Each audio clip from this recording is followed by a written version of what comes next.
नमस्कार। आज आम ओडिशार एक प्रसिद्ध एवं पारंपरिक डालमा प्रस्तुत करवा ता हूँ हबिष डालमा। आम मुख्यतः कार्तिक मास सोमवार ये डालमा को प्रस्तुत करिथाउ। यह खाइबापई जेते स्वादिष्ट लगी थाए प्रस्तुत करने से सहज भी होता है। आसंतु देखिबा बिना प्याज रसुण रे ये डालमा किपरि प्रस्तुत करा जाए। जदि आपण ये डालमा पसंद करती ताहले आपणकर संपर्क मान सहित शेयर करंतु। चलंतु एबे आमे हबिष डालमा प्रस्तुत करबा। प्रथमे आमे एक गरम पैन रे 2 ग्लास पानी नहीं यहाको फुटाइबा।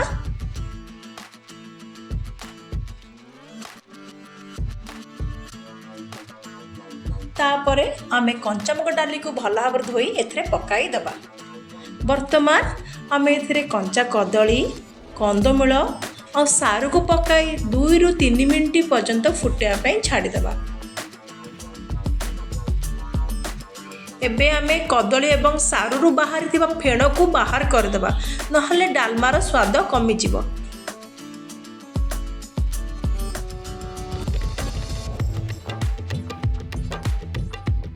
तापरे आमे आवश्यक अनुसार लुण मिसाई किछि समय फुटिबा को छाड़ी दबा।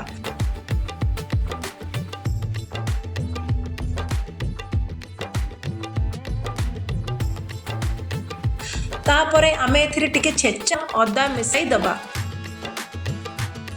आउ एबे एथिरे आमे 4 ରୁ 5 फड़ा छेचा ओ आउ किछि नडिया कोरा मिसेई की भल भाबरे सिजिया पई छाड़ी दबा।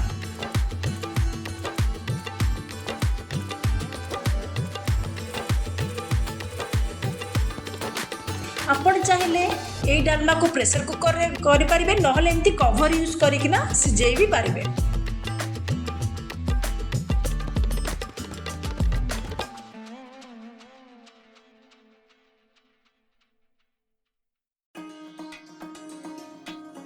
एबे हमर परिबा गुडा भल भाबे सिजी जाइछि। एबे आमे याकू छुंक देबा। छुंक पाई एबे गोटे छोट प्यान ने आमे 2 ରୁ 3 चमच गुआ घिओ नहीं जिबा।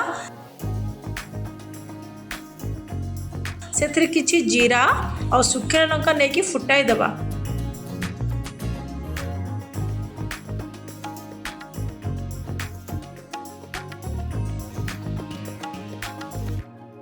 एबे संगे संगे डालमा रे पकेई कवर कर दबा, जहा द्वारा कि छुंकर बास्ना डालमा सहित मिसी जिवो।